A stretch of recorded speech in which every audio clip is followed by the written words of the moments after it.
your fine tuning for the playoffs, what do you want to see in these final 3 games? Pretty much since March 1st, it's been the same thing. We want to get to our identity. We want to understand how we get there, how fast we can get there, no matter what's going on within the game, so that we can get back to what gives us success.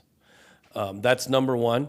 Obviously, we want the power play to get a little more confident, a little more threatening, a little more cohesive. Are you done basically tinkering with the personnel on the power play? No, we're going to continue tinker here. We have to. That said, at the very end there, you had the power play at the very end. The 2 units you put out there were. They weren't bad either. They did a pretty good job. We haven't seen those guys. Is that just because the game's out of reach and you say screw it and just try some faces, or were you sending a message to the other guys?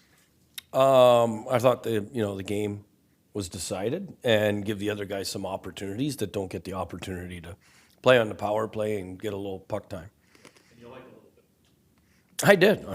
I thought Lauco looked really good. I liked the breakout on the 1 unit, but Pasa's still going to be out there. Marshy's going to still be out there. You got the 3 days and then 3 games in 4 days to end off the season. Mm-hmm. How are you sort of approaching the scheduling that, preparing for postseason with that? As a staff behind the scenes, we're preparing for the playoffs. But as far as what we're going to do, we're just going to go into Pittsburgh, worry about Pittsburgh. That's who we play next. JVR is the wall here. Is it in his head? Is he tired? Is he hurt? Where is he? I don't know. I don't have the answers for that. I just know that, the way we've been using him and how he's done in the last month. Obviously, he's not getting the results that he wants. He's doing a lot of productive things for us. It's just not having the results on the stat sheet that was happening with regularity, right? The first, 50 games. How much smaller is your margin of error this season as opposed to last season? It seems like you have to be pretty close to your A game to have success this season. Does that feel right? It does feel right, but I think that's the common NHL. Like, you have to be on top of your game to win in this league because the parity is so close. Last year was, it's an oddity. We should be thankful that we're all witnessed and we're a part of last year, but that ain't happening again. I permanently scratched Forbert. Is there a chance he comes back?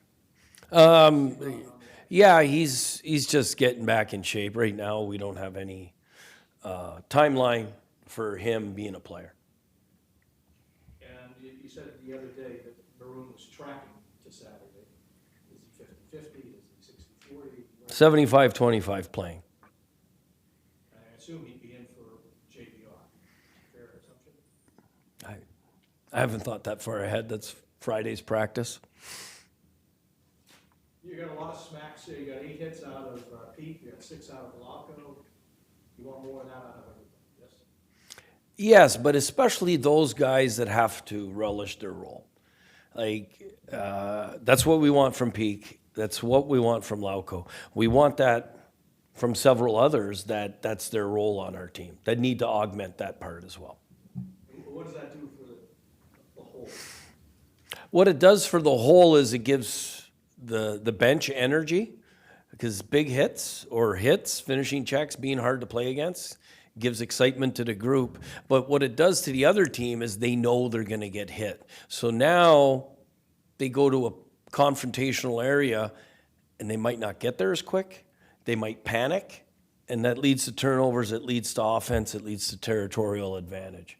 And in whatever it was, in 2 Saturdays when we start for real here, those things matter over the course of a series. Not only the game 1, but game 1, game 2, game 3, game 4 matters for game 6 and 7. On the wearing down aspect, on you're going to get run. Something, when I reflect upon last year in the playoffs, I wasn't vocal enough about physicality.